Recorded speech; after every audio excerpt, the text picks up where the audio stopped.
Welcome. This is day one of New Year, New Habit, my 5-day subtle yoga home practice challenge. So, thank you so much for being here. If you're watching the replay, thank you for being here.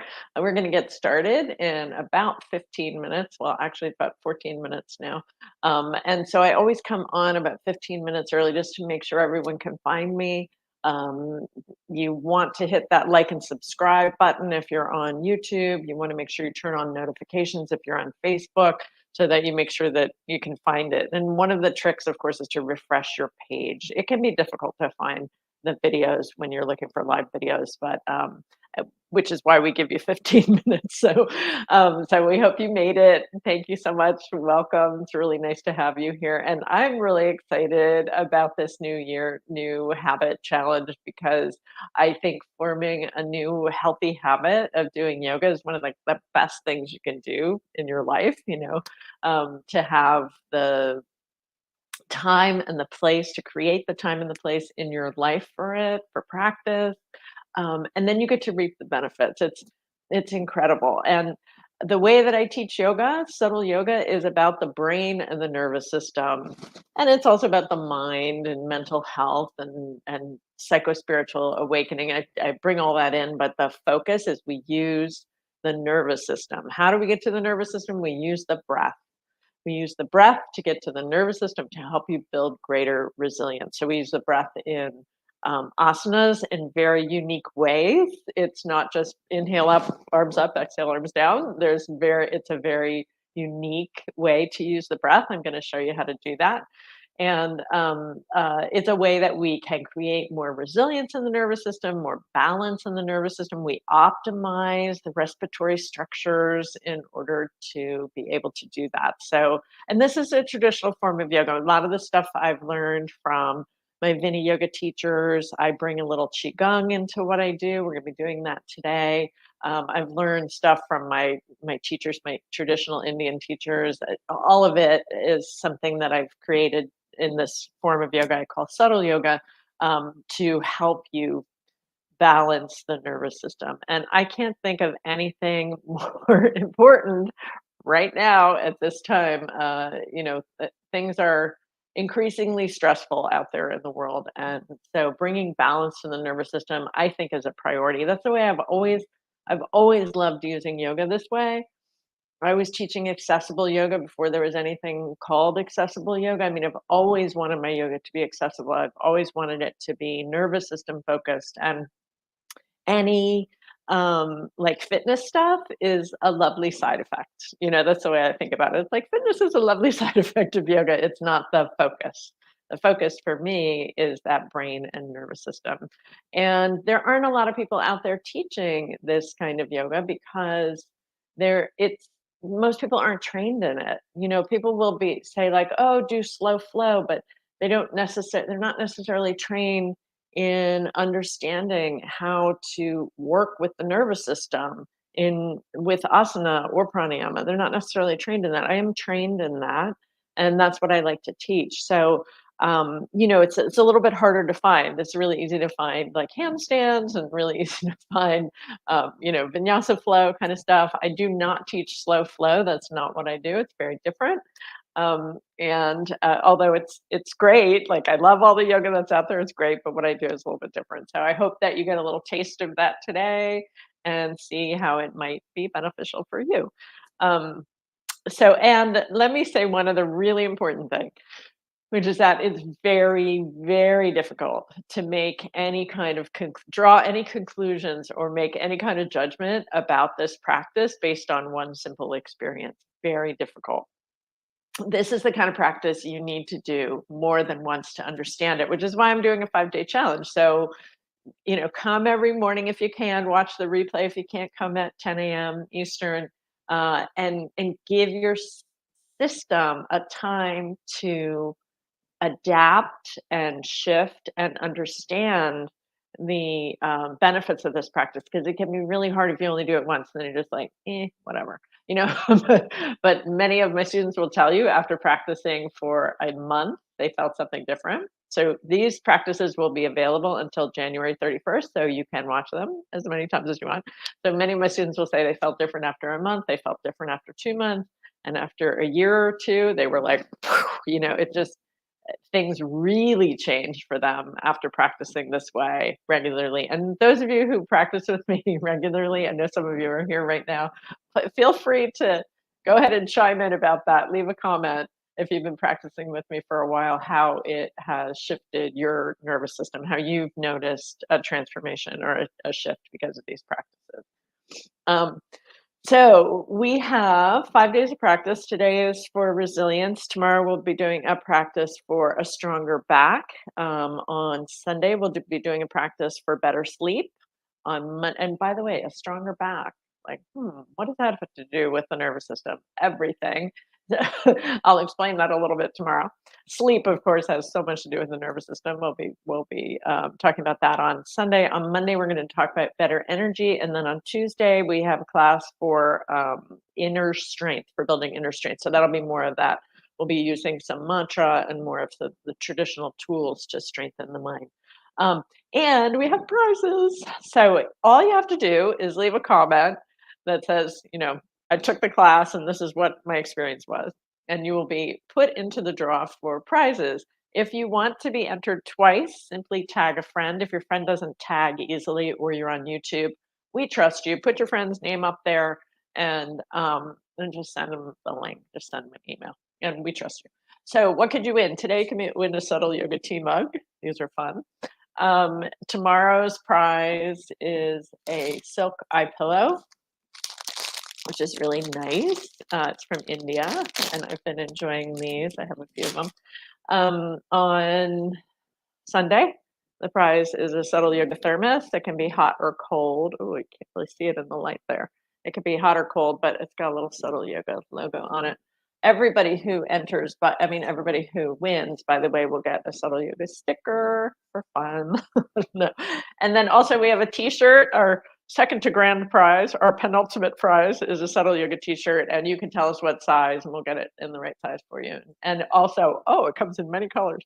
And then the Tuesday, the grand prize is Chakras Beyond the Rainbow, which is my course that really will transform your understanding about chakras, because it's really different than what is typically out there in the chakra world.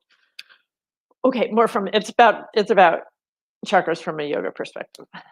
Okay, so we have 7 minutes before we get started here. Please let me know if there's anything. I see folks writing in the comments. Thank you so much. If there's anything that you want to focus amongst those topics, if there's anything particular you really want to focus on, whether it's a stronger back or better sleep or inner strength, or what was the other one? I forgot. More energy. Any of those 4 topics, like, feel free to put something in the comments, because I read all the comments. It takes a long time, but I read them, and my team reads them, and we talk about stuff, and we want to give you the best experience for these 5 days. And I've never done a challenge right at New Year's before, and I was like, why haven't we done that? So we decided to go for it this time. So I'm really, really happy that you're here. Thank you for signing up for the challenge. Oh, that's one thing I forgot. I will be stick figuring out all of the scripts for the classes. So, and those are yours just for signing up for the challenge. Those are yours. So if you haven't signed up yet, or you know somebody else who might enjoy these practices, go ahead and send them the link. All you have to do is sign up. This is totally free. There's no obligation, nothing. You can unsubscribe anytime. There's no obligation. This is, my New Year's kind of supportive gift, and also like to showcase what we do. Like, I'm perfectly honest. I want to show you what subtle yoga is and what it can do for you. So anyway, what was I talking about? I talked about the prizes already. I talked about the classes already. Oh yeah, the stick figures. So so if you want to get the stick figures, just make sure you sign up, and we will email them to you. And like I said, you are welcome to unsubscribe anytime, because we'll send you other emails about other courses I teach and stuff. The stick figures will be yours to keep, of course, though. A lot of people like them because you take them to a class and you can kind of weave it into what you're teaching. If you're a yoga teacher, other people just like to practice them at home. I do think yoga teachers need to focus on their own practice sometimes. And I say that purely out of my own experience, that teaching a lot of yoga. I mean, there were times when I was teaching 12 or 14 classes a week, and in teaching a lot of yoga, it's really important that you have your refuge, your sanctuary. And so that is partly what I think this practice can be helpful with too. One of the other things I wanted to mention is that these classes are just 30 minutes. I've done challenges of just 20-minute classes, even like, but I decided to do 30 because it's the new year. Why not? But, but I've done even shorter challenges. And the point being that you can do a lot in 30 minutes. And that when we think like that, we get less freaked out about like, oh, I don't have time for yoga. It's so easy to make excuses. I know. I'm just saying this from my own experience. So easy to be like, I don't have time. One of the tricks that I teach my students all the time is set the bar really low. So think about your favorite pose. Is it child's pose, shavasana, cobra, something a really simple pose, and just give yourself one pose. So it's like every morning I get up and I'm like, "Oh, I have no time, but I have time to do one pose, or 1 minute of meditation, or 1 minute of pranayama.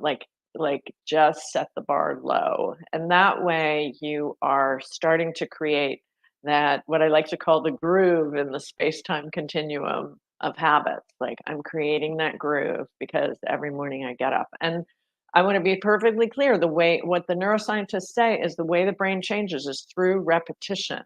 Think about somebody like Serena Williams. She's not good at tennis just because she woke up and was good at tennis. I mean, she certainly has natural physical athletic capacity. Um, However, she's good at it because of the amount of time she puts into it. So, if you want to be good at meditation, if you want to be good at asanas, if you want to regulate your nervous system, you got to do it. You got to practice every day. There's that little bit of practice, whatever it is, however you show up for yourself. It creates that groove in the space time continuum. It creates a resonance within the nervous system. It creates a hope and possibility and potential in the mind. Like all of those things synergistically catalyze so that we show up more. And once you do make that habit out of practice, like it just becomes your sanctuary. It becomes your anchor. So you feel grounded and you feel ready. But you feel ready for that practice. You feel ready for your life because of it. So we have about 2 minutes before we're going to start. Those of you who are, thank you so much for being here, by the way. Those of you who are watching live, feel free to go ahead and leave a comment if whatever about the stuff I've been talking about, whatever you're interested in these next 5 days that you want me to focus on. I would love to hear that. Those of you who have been practicing with me for a while, I'd love to hear from you. How has this practice changed you? What's been transformative about it for you, and how you think it can help others. Yesterday, I was listening to sometimes I just listen to these YouTube podcasts because it's easy when I'm cooking and stuff. And I was listening to this one podcast, and it was a spiritual teacher, and whose name I'm not going to mention because I don't have anything really positive to say. He was saying, he was saying there is nothing to do. Sometimes my students ask me, "What should I do?" And I say, "There is nothing to do." And I find that sort of teaching to be like there's a really sort of beautiful sublime part of that teaching that I understand, but I also find that teaching a little bit toxic because we do have something to do. The We all have a meaning and purpose in our life, and that purpose for everyone is to help, to support, to show up, to have empathy, to have compassion in whatever way that manifests for you. So when people say to me, I don't know what her purpose is, I'm like, you know exactly what your purpose is. It's to help. So how do we help? How do we support? And those of us who teach yoga, that's our wheelhouse. That's our way of supporting. So I think when we have a regular home practice, it gives us that inner sense of solidity, identity, sense of self that goes, here's what I can do. And maybe it's a tiny little nothing in the whole big picture of what needs to be done, but it doesn't matter because when we're all doing it together, then we're doing what needs to be done. And I don't know, that's what I've learned from the yoga tradition. The Rig Veda says Atmano Mokshartam Jagadishya, which means we are here to realize ourselves and to help others and to serve the world. Like that's what we're here for. So I find that foundational in yoga practice, and it's what gets me out of bed in the morning, actually. So, okay, it's time to get started here. So the invitation is to come back to your practice space, or maybe you're already in your practice space. You may wish to sit in a chair, especially for what we're doing right in the beginning. Or you may wish to stand, whatever is it works for you, and we'll just shake it out a little bit. And as you're shaking it out, you might want to just take a nice long breath in. Then breathe out through your mouth. That's a nice long sigh breath. Do it again. Breathe in. I'm just doing little shakes, nothing big. Let it go through your mouth. Okay. And then standing in your mountain pose or seated in mountain, I'm pointing over there because I have a chair over there. So seated in mountain or standing in mountain, we'll take a moment and feel the ground. So feel the soles of your feet. Soften or close your eyes here as we begin the practice. Take an intention if you like. I'm here. I want to show up for myself so I can show up for others.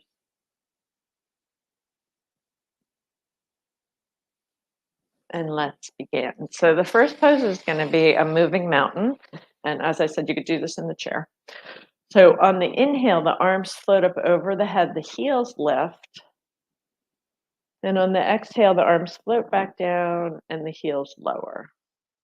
Really simple, but we're going to add something here. We're going to add a pause at the top of the breath. So inhale, pause for just one count, and then exhale back down. So just a little pause. You can stretch those arms way up if you like. You can be softer like a cactus. Inhale, pause for two, and then exhale down.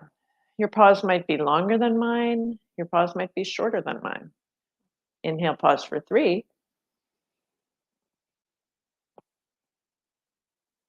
and exhale down.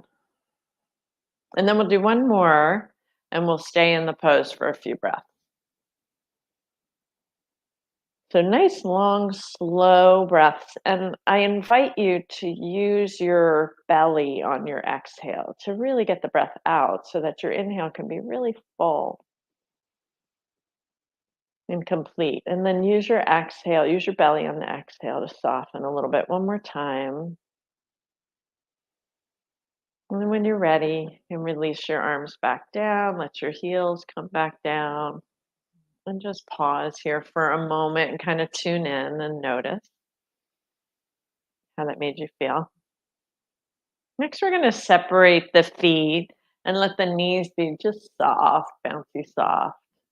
And then bring your hands right in front of you and just feel them kind of fluidly moving. Like you're moving through some water.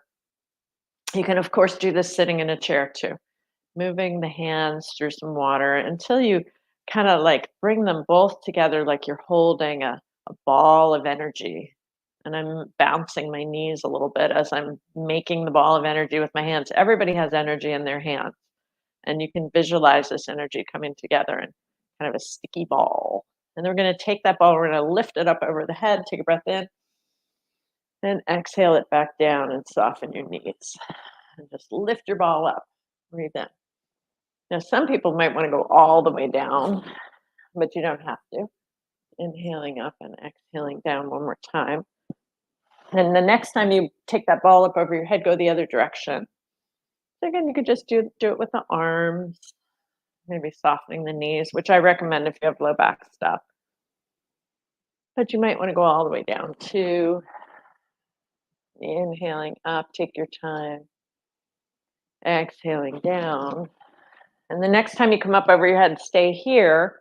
Hold that ball up over your head like you're holding a beach ball. And we'll start to twirl that ball around up over your head. Let your hips go too. Get your hips into it. Hips and arms. And maybe your head is moving. Just find that free, fluid movement in the joints. So the nervous system loves smooth, fluid movement. and it's really good for reducing the vata in the joints. So go the other direction if you haven't already. And we'll take that beach ball and bring it back down in front of your belly. And then imagine it was a beach ball. So imagine the energy's getting smaller and smaller and smaller and more condensed till you've got like the size of a softball there. And take that softball and put it in your belly like you're giving yourself energy. Take a deep breath in. And just pause here for a moment. You can soften or close your eyes and notice how your body is responding to the practice. Just take another long, slow breath, soften.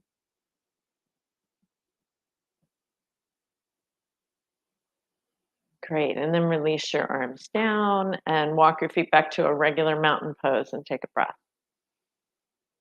Now, the next practice is Warrior One, and you could do this in a chair if you wanted to and just do the arm part. So, step the right foot forward, the left foot back, straightening the right leg. And when you're ready, on your inhale, the arms float up over your head as the right knee bends. Lift the eyes a bit. And then on the exhale, float back down. Make sure your knee is bending in the direction of your second and third toe. Now, this time we'll stay for just one count. Lift the eyes.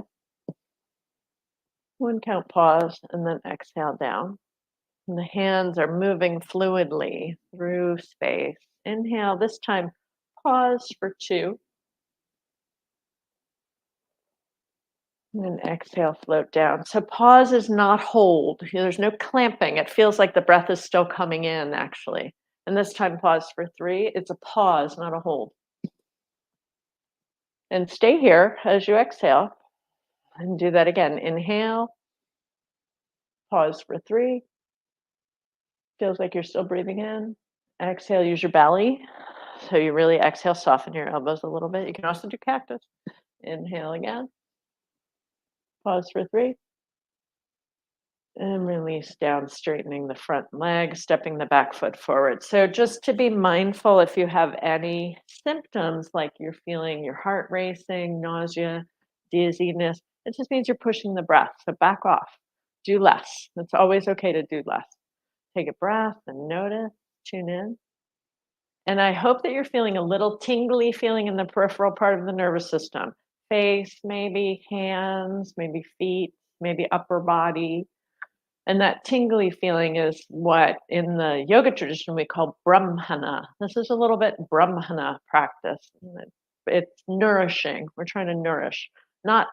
It's not coffee. It's more like stew, less like coffee. All right, step your left foot forward, right foot back. We'll do the same thing. As you bend, that left knee goes in the direction of the second and third toe. So as you inhale, the arms float up. Perhaps lift the eyes. The eyes are this weird part of your brain. Exhale down. They're a part of your brain. So weird. But the effect, when the eyes lift, it does have an uplifting effect on the nervous system. Pause for one count. Use your belly as you exhale down to support. I don't care how wide your legs are apart, by the way, how long the stance is. Pause for two counts.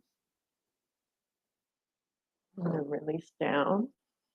And now we're going to pause for three counts and stay. And as you exhale, you just soften the elbows a little bit. Maybe soften your eyes too. That can be nice. Inhaling, pausing for three. And exhaling, softening again. If I'm going too slow for you, speed it up a little bit. If I'm going too fast, slow it down. Pause for three. We'll do one more here for good measure. Inhale, pause for three. Really use use the breath to open up the chest, the muscles, release down. And then step forward. Using a little ujjayi is helpful too. That sound in the back of the throat. Okay, so come to mountain pose for a moment. Just tune in, see if you feel some of that brahmana. Now, I told you I would teach you a triangle pose version, or you could call it alternative. The feet stay straight ahead. You could have a smaller stance on this one, right? It doesn't have to be wide. You can do just the arms if you're in a chair. And this practice is a little bit with the feet straight, is a little bit more solid in the SI joints. This is really good for people who have sacroiliac joint issues. Say hello with your right hand. And what we're going to do is inhale up and over diagonally, and then exhale back down. You may notice that your right heel wants to pop up. Go for it if it does. Inhale up. You can pop that heel up. Pause for 1 count, and then float back down. You can do that again. Inhale up, pause for 2 counts. Use your belly to exhale so you have enough space to inhale deeply. So draw the belly in, and then inhale, pause for 3. Stay here, and then keep breathing normally, and just lower your right heel down. And check that out for a moment. And now we're just going to free breath here, but the free breath goes into your right ribs, as if you're using the breath to massage from the inside out to create more space between the ribs, to massage those intercostals. Make your legs strong, push down hard into the right foot, into the right heel. And when you're ready, release that back down by your side on an exhale. And then just pause here for a moment and check out the difference between the right side and the left side. It's often quite different. Sensation. Building the skill of interoceptive awareness, which is super important for nourishing the nerve and balancing the nervous system. Left hand says hello, right hand by your side on your leg. When you're ready, inhale up and over. You can look up if you like. Exhale back down. Use a little ujjayi. This time, inhale up and over. Maybe your heel pops. Stay for 1 count. Use your belly on the exhale. Inhale up and over. Stay for 2 counts. Do not clamp here. That's not healthy. You want to feel like you're expanding on the pause. Pause for 3. Stay here and just put your heel down. And see, it feels different on the other side, right? Notice some of the differences. And then you're just taking the breath into the left ribs, between the ribs, into the intercostals, working the belly on the exhale. Using your ujjayi, 1 more breath. And then release that down. And then again, take a moment to tune into the Brahmana, so tuning into that gently building energy that we're working with here. Notice how breath might feel a little more expansive, a little easier perhaps. Let the arms float up over your head, really soft, maybe cross your wrists. And as you exhale down, soft. And again, you could cross your wrists or forearms. So that's a little bit of cross-lateral movement. It's really good for the brain. The corpus callosum has to kind of pay attention when you're crossing the midline. Corpus callosum, the function of the corpus callosum, which is those are the band of white matter, the axons of the neurons that are crossing, and they go across the hemispheres. And the function is to connect the hemispheres better, but it's also largely inhibitory. So it's really good to do contralateral, cross-lateral stuff when you are, feeling a little more anxious, or you're a little more of an anxious kind of person. So let the hands come down. We'll just take a moment in the forward bend here. You can let go of your head. Shake it yes and no a few times if you like. And just let it go out the top of your head. Let it go. Dump. Release. And when you're ready, on an inhale, you can float back up, walk your feet back towards each other, and feel free to take a little wiggle and jiggle, and then, which is a form of rebounding that can also be very nice to reset the nervous system. And then we come into just a moment of interoceptive awareness in mountain pose. So you tune in, notice your breath, notice sensation. Feel free to lower your eyes here. Okay, I want to do a little bit of a twist pose, comes from qigong, and what we're working on here. I know sometimes I kind of like go back and forth across the mountains, India, China, but so we're going across the mountains, back into India, and back into China. But this one is going to be working the belly area, samana vayu in the yoga tradition. So we're working on this, the belly area digestion, which is like everything when it comes to balancing the nervous system. We have so many neurons in the gut, and this gut brain axis is really important for mental health. So we're softening the knees a little bit. We're going to start with your right hand, and all you do here with the right hand is you push it across your body as you draw the belly in. That's all. And you'll feel a lot of strength going there with an exhale. Okay. And then you stand up, take a breath, and then the exhale, and you push with your left hand as you work in the belly. And so I'm not even really moving my hips that much. Inhale, and then push with the right hand. Push like you're pushing something heavy, and the belly does the work. Inhale, back up. Use your left hand. Push across, bend your knees, work your belly. Belly's doing the work. Inhale, back up. Do it again with your right hand. Work your belly. Your left hand's just like flat, just flopping around there. Inhale. It doesn't have to do much because you're really focusing on belly drawing in and pushing that the other opposite hand, right? And do a couple more. Just feel how much work that is. You're just pushing something heavy and working all your abdominal muscles and bending your knees and exhaling. That's it. Do a couple more. Twist poses are so good for the opposite, for taking us down regulating the sympathetic part of the nervous system. So taking the energy down. And I hope you feel some of that decreasing energy here. You might be going faster than me or slower, which is just fine. We'll do one more. No, we have to do two more because I started with my right hand. But if you started with your right hand and you're on your left hand, then that's fine. Just take another moment in mountain pose.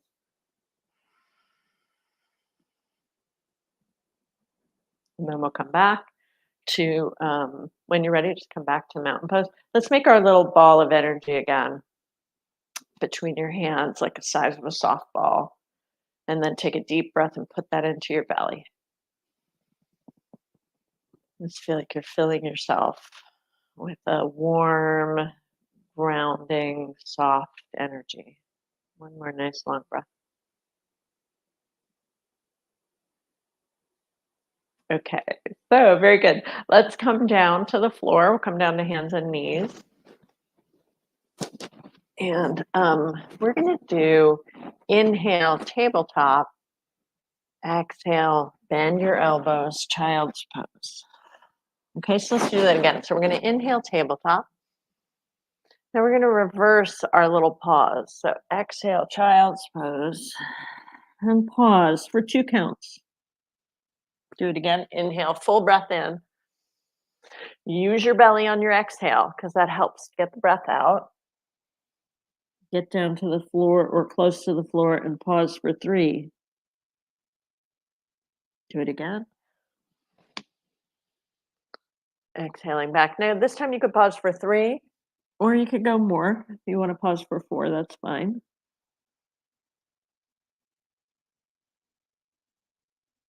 And let's do 2 more of those.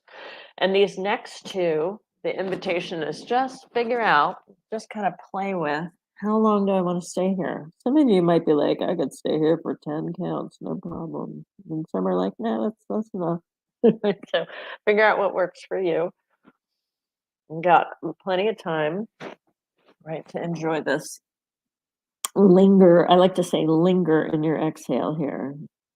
Nowhere to go, nothing to do. You don't even have to breathe. Okay. So when your body tells you to, in your child's pose, just start finding your breath. Let it be nice and soft. And then we'll do a little wiggle with the hips. Just let your hips go side to side. Another one I like to do here with a block in this pose, I like to do a little acupressure. So you put the forehead on the block, and then as your hips are going side to side, You feel a little that acupressure into your forehead, and that's a really good point right there between the eyebrows. As we know, it's Agya chakra, it's the sixth chakra, but in Chinese medicine, it's a point that's often used for reducing hyperstimulation in the nervous system. So it downregulates. You can kind of feel that, and then perhaps just come to stillness for another breath or two.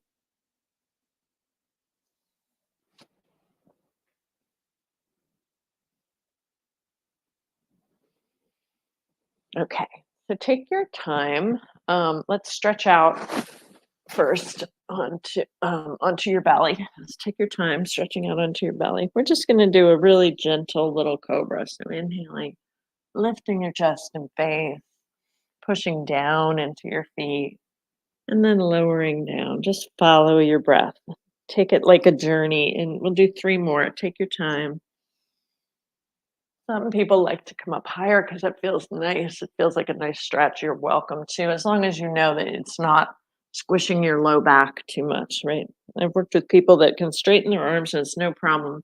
Other people like to keep it really low and it feels better and you work all the back muscles. So, it's every pose has many, many, many different variations. Last one.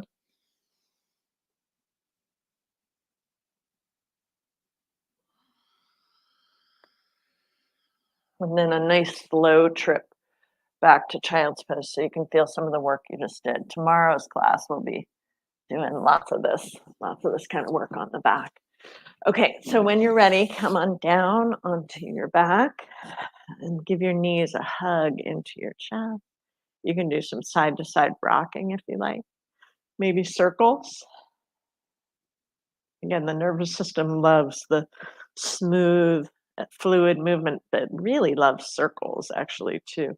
That the what are called the Pawan Mukta asanas, the joint relieving series. It's all about making circles and reducing vata, which is that dryness and crackiness and stiffness, as well as anxiety in the mind. Okay, so now we're going to have the hands right on top of the kneecaps with your fingers pointing towards your ankles. And what this does is it makes you use your arms less and use your belly more for what we're going to do. So the arms are straight. Take a breath in. As you exhale, draw the belly in, bend the elbows. When you get to the end of your exhale, just linger. Your body will tell you when to breathe in. When you're ready, breathe in. And then do it again. Use your belly more than your arms.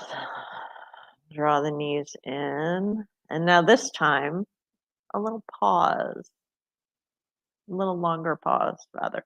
Do it again. Oh, another thing I love to do here is turn the head side to side. So as you draw the knees in, turn your heads, you get a little stretch in your neck. Pause.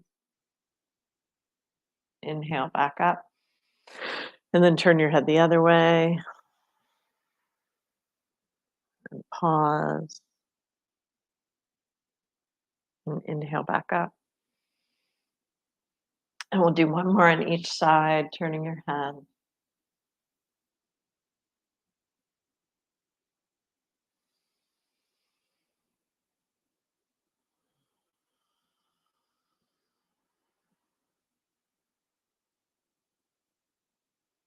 Okay. So when you're ready, bring your feet flat and bring your arms by your sides. And just take a moment here to tune in. So pause and notice. So we spent a lot of time in the beginning of class doing Brahmana, uplifting.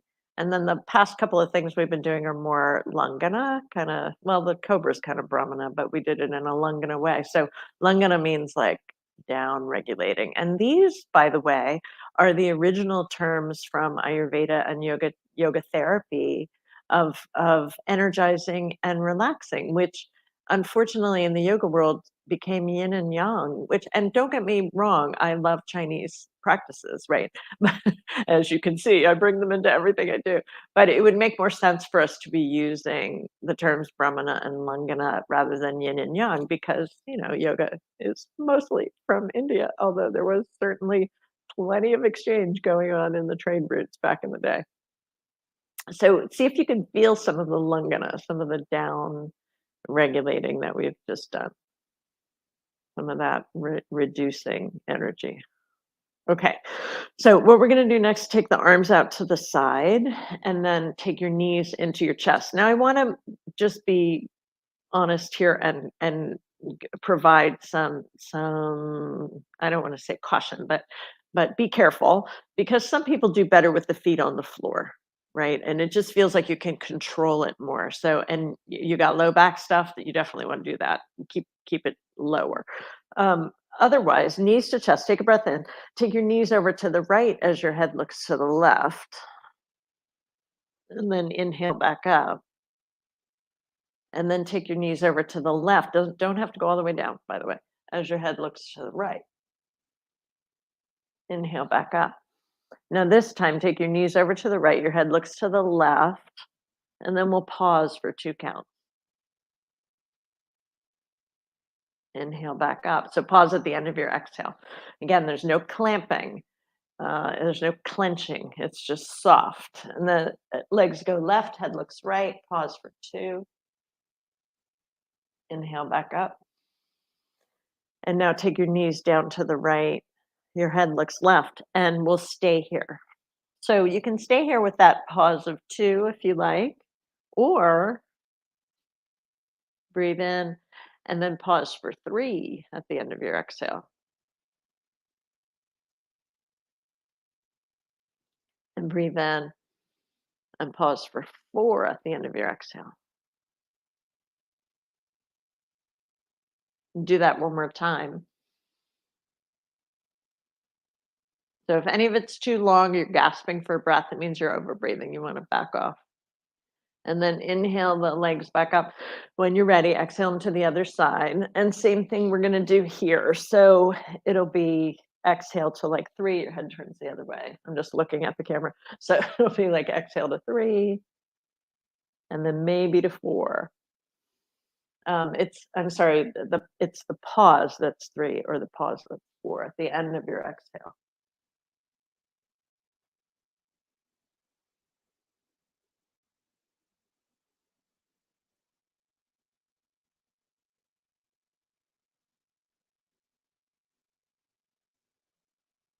And we'll do one more breath there.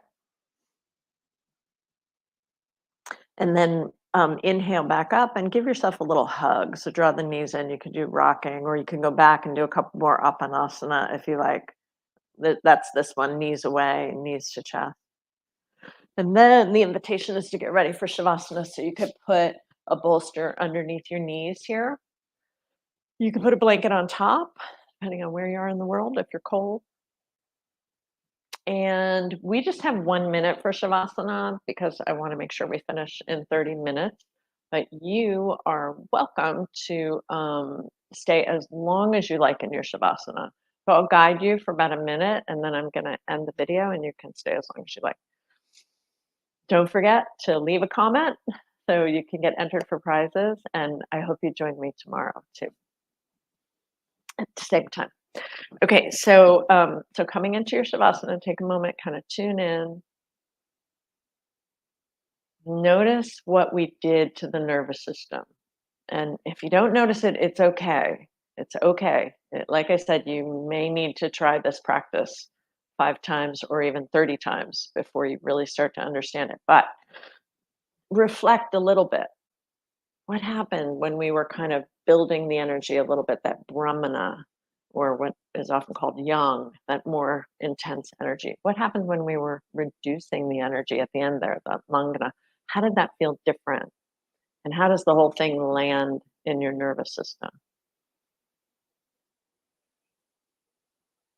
And after contemplating or considering that for a moment, then let go of all effort, all mental effort, all physical effort, and give yourself the time to let go. Softening your feet and ankles, letting go of your legs.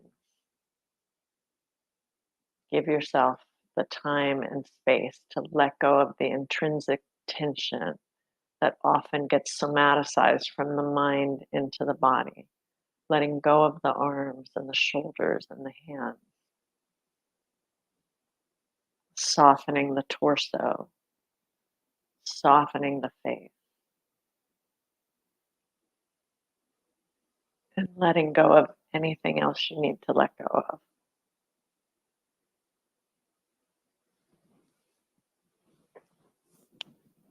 Thank you so much for being here.